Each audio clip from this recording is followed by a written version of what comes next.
আসসালামু আলাইকুম রহমতুল্লাহি ওবরাকাত আলহামদুলিল্লাহ রবিল আলমিন ওসলাতু ওসালামু আলা আশরফুল আম্বিয়াই ওয়াল মুরসালিন নবিয়িনা মুহাম্মদ ওয়া আলা আলিহি ওয়া আসহাবিহি আজমাইন ওয়া মান তাবিআহুম বিইহসানিন ইলা ইয়াউমিদ্দিন আম্মা বাদ। সুপ্রিয় দর্শক শ্রোতা, কাছের দূরের, দেশ এবং দেশের বাইরে থেকে যারা দেখছেন শুনছেন, প্রত্যেকে জানায় আহলান সাহালান মুবারকবাদ।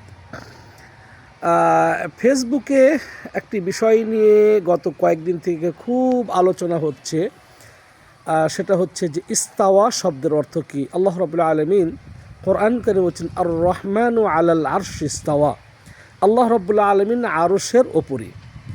আর বাকিটা বললাম না, যেহেতু বিষয়টা নিয়েই ইখতিলাফ বা মতনৈক্য চলছে আমাদের দ্বীনি ভাইদের মাঝে, যে এই ইস্তাওয়ার অর্থ মা মা'না ইস্তাওয়া, ইস্তাওয়া শব্দের অর্থ কী।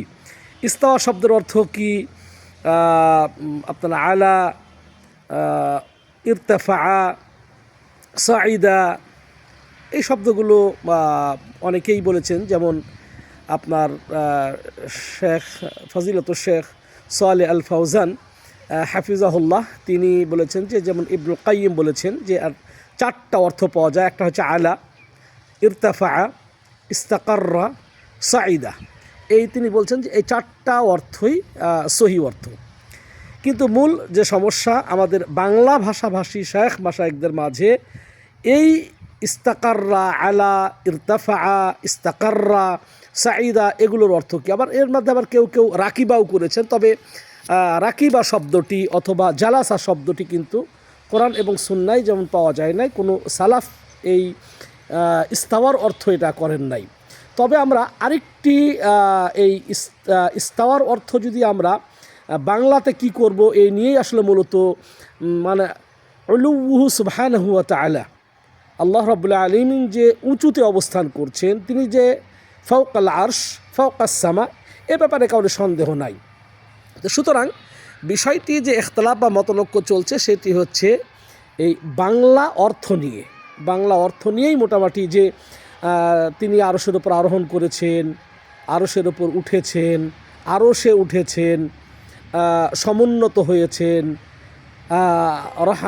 দামায় আল্লাহ আরশের উপর সমাসীন, আরশের উপর সমুন্নত, এই বিষয়গুলো নিয়ে আসলে মানে সমুন্নত অনুবাদ করব নাকি সমাসীন অনুবাদ করব, নাকি উঠেছেন অনুবাদ করব নাকি আরোহণ অনুবাদ করব, এগুলো নিয়ে সুপ্রিয় দর্শক শ্রোতা, এই বিষয়টিকে নিয়ে আমার যেটা মত সেটা হচ্ছে যে আলহামদুলিল্লাহ আমাদের প্রথমেই হচ্ছে যে আল্লাহর যে সিফাত, এই সিফাতগুলোর ক্ষেত্রে যে মূলনীতি, সেই মূলনীতিটাকে আমাদেরকে প্রথমে অনুসরণ করতে হবে। সেটা হচ্ছে যে কোরআন এবং সুন্নাতে আল্লাহ রাব্বুল আলামিন সুবহানাহু ওয়া তাআলার সিফাতগুলো যেভাবে এসেছে ওভাবেই আমাদেরকে বলতে হবে, মিন গায়রি তাহরিফিন ওয়ালা তা'তিলিন ওয়ালা তাকয়িফিন ওয়ালা তাশবিহ। চারটা বিষয় আমাদেরকে মনে রাখতে হবে। একটি হচ্ছে যে আল্লাহর সিফাতের ক্ষেত্রে আমরা তাহরিফ করব না, এবং তাতিল বা নাফি নিষেধ করব না, মানে সিফাতটাকে অস্বীকার করা, এটা যেন করা যাবে না, তাহরিফ করা যাবে না, দৃষ্টান্ত বা মিসাল তাশবিহ দেওয়া যাবে না। আর চতুর্থত হচ্ছে তাকয়িফ, ধরন নির্ধারণ করা।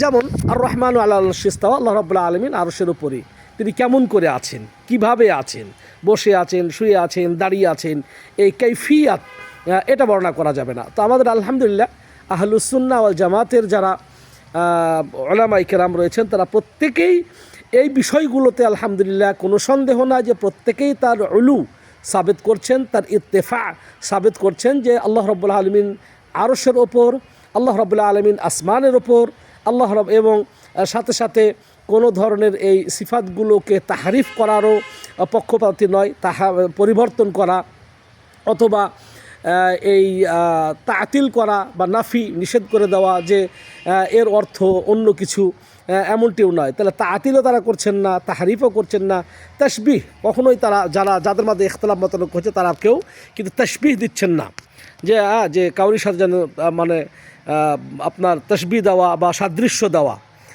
তার সাথে সাথে যেটা বলবো যে তাকয়িফ, কিভাবে আছেন। তো যেহেতু মূলনীতি আহলুস সুন্নাহ ওয়াল জামাতের আকীদা এবং মানহাজ অনুপাতে, মানহাজে আল্লাহর যে সিফাতগুলো যেভাবে সাব্যস্ত করার সেভাবেই সাব্যস্ত করছেন, কিন্তু বাংলা অর্থ করতে গিয়ে সমুন্নত নাকি সমাসীন নাকি উঠেছেন নাকি আরোহণ করেছেন, এই বিষয়গুলো নিয়ে মতনৈক্য। তবে আরবি এবারতে বা আরবি বিষয়ে উলুহু সুবহানাহু ওয়া তাআলা ওয়া ইরতিফাউহু, মানে যেটা শাইখ বিন বাজ রাহিমাহুল্লাহ বলছেন যে আর রহমানু আলাল আরশ ইস্তাওয়া, আল্লাহ রাব্বুল আলামিন আরশের ওপর, যে আহলুস সুন্নাহ ওয়াল জামাতের উলামায়ে কেরাম এর তাফসীর করেছেন হুয়াল উলুহু ওয়া ইরতিফাউহু, উলুহু ওয়া ইরতিফাউহু, তার উঁচু হওয়া, তিনি সব কি আলা ফাওকাল আরশ, হ্যাঁ, তিনি আরশের ওপর, তিনি আসমানের ওপর। যেমন ওই হাদিসটি আমরা যদি নিয়ে আসি, আমরা শুধুমাত্র এই ইস্তাওয়ার অর্থ কি হবে এবং ইস্তাওয়ার মধ্যে ফেল আছে, এই ফেল যেন আমাদেরকে সাব্যস্ত করতে হবে, এগুলো নিয়ে অনেকটা আমরা করছি। তবে ইয়ামানের এক লোক একজনকে প্রশ্ন করেছিল, তিনি শাইখ বিন বাজ রাহিমাহুল্লাহকে ওই প্রশ্নটা তুলে ধরে বলছেন যে সাআলানি আখুন মুসলিমুন, যে আমাকে এক মুসলমান ভাই আমাকে প্রশ্ন করেছেন আইন আল্লাহ, আল্লাহ কোথায়? তো আমি তার উত্তরে বলেছি আল্লাহু ফিস-সামা, আল্লাহ আসমানের ওপর। আমার এই উত্তরটা সঠিক হয়েছে কিনা? শাইখ বিন বাজ রাহিমাহুল্লাহ বলছেন জি, তোমার উত্তরটা সঠিক হয়েছে, কারণ নবী মুহাম্মদুর রাসূলুল্লাহ সাল্লাল্লাহু আলাইহি ওয়াসাল্লামের কাছে একটা মেয়েকে নিয়ে আসা হলো, সে প্রহার করেছিল তার এই মেয়েটিকে, তো মনে করলো সে তাকে আপনার স্বাধীন করে দিবে। নবী সাল্লাল্লাহু আলাইহি ওয়াসাল্লাম বললেন যে নিয়ে আসো, আমি তাকে পরীক্ষা করে দেখি। তো নবী মুহাম্মদুর রাসূলুল্লাহ সাল্লাল্লাহু আলাইহি ওয়াসাল্লাম বলেছেন আইন আল্লাহ, আল্লাহ কোথায়? তিনি বলছেন আল্লাহু ফিস-সামা, আল্লাহ আসমানের উপরে, হ্যাঁ। এবং বলছেন যে আমি কে? তখন বলছেন যে আনতা রাসূলুল্লাহ, আপনি হচ্ছেন আল্লাহ রাসূল। নবী সাল্লাল্লাহু আলাইহি ওয়াসাল্লাম এই কথা শুনে বললেন আতিকহা, তাকে আজাদ করে দাও, ফা ইন্নাহা মুমিনা, সে মুমিনা নারী। দেখুন এখানে ইস্তাওয়ার অর্থ কিন্তু করেননি। তো যখনই আল্লাহ কোথায় এর অর্থ সমুন্নত করতে হবে, অথবা এটা তিনি বলেছেন আল্লাহু ফিস-সামা, আসমানের উপরে, আলহামদুলিল্লাহ। তো আমরা যদি বলি আল্লাহ আরশের ওপর, আল্লাহ আসমানের ওপর, সেখানে যদি আমরা তাহরিফ না করি, তাতিল না করি, তাশবিহ না করি এবং ধরন যদি না করে, আমাদের বাংলা পাণ্ডিত্য না থাকার কারণে বা বাংলা ভাষায় প্রকাশ করতে হয়তো বিষয়গুলো আমরা একটু শব্দচয়নে একে একটু পার্থক্য হয়ে যাচ্ছে, কিন্তু কেউ কার ওপর নিজের মতকে চাপিয়ে দেওয়া, আমি মনে করি এটা বলবো যে ভাইদের মাঝে যারা এটা করছেন তাদের নিজেকে পণ্ডিত হিসাবে জাহির করার প্রবণতা ছাড়া আর কিছু নয়। যে অমুকে একবারে তার অর্থটা হবে না, তার অর্থ বাতিল। তো উলামায়ে কিরাম কী অর্থ করেছেন? যে ইস্তাওয়ার অর্থ তারা বলেছেন আলা, ইরতাফা, সাঈদা, ইস্তাকাররা, তো সবগুলোই তো অর্থ করেছেন, আলহামদুলিল্লাহ। তো উলামায়ে কেরাম যখনই আমরা কোনো বিষয়ের অর্থ যখন একাধিক পাবো, তার মধ্যে প্রশস্ততা রয়েছে। মূল কথা এখানে হচ্ছে আল্লাহ সুবহানাহু ওয়া তাআলা, আল্লাহ রাব্বুল আলামিন ফাওকাল আরশ ফাওকাস সামা, আল্লাহ রাব্বুল আসমানের উপর এবং তিনি হচ্ছেন আরশের উপর।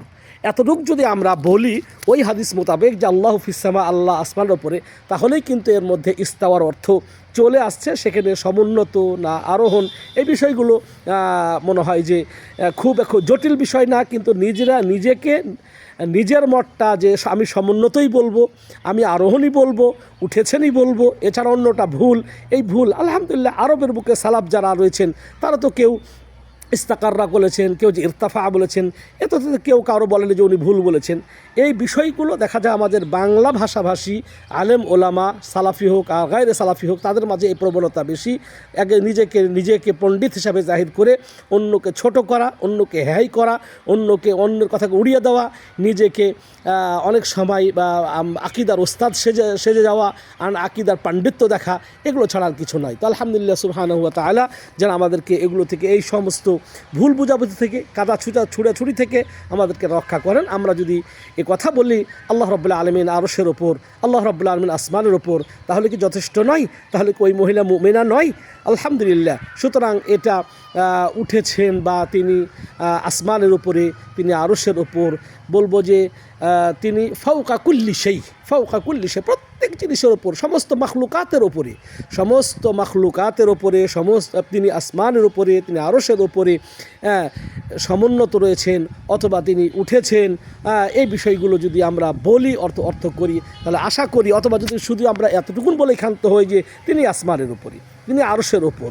উলুহু ইরতিফাউহু মানে আল উলুকে যদি আমরা সাব্যস্ত করি এবং কোনো ধরনের তাহরিফ না করি, তাতিল না করি, তাশবিহ না দেই এবং সাথে যদি আমরা ধরন যদি আমরা নির্ধারণ না করি, তাহলে আশা করি আহলুস সুন্নাহ ওয়াল জামাতের যে আকীদা এবং উসুল মূলনীতি অনুযায়ী এতে কোনো প্রকার অসুবিধা বা আকিদার মধ্যে তার গলত হয়ে গেল, ভুল হয়ে গেল, তার অনুবাদটা ভুল, এমনটা কাদা ছোড়াছুড়ি করা ঠিক নয়। আল্লাহ রাব্বুল আলামিন আমাদেরকে সঠিক বুঝার এবং মানার তৌফিক দান করেন। সাল্লাল্লাহু আলা নবিয়িনা মুহাম্মদ ওয়া আলা আলিহি ওয়া আসহাবিহি আজমাইন। আসসালামু আলাইকুম ওয়া রাহমাতুল্লাহি ওয়া বারাকাতুহু।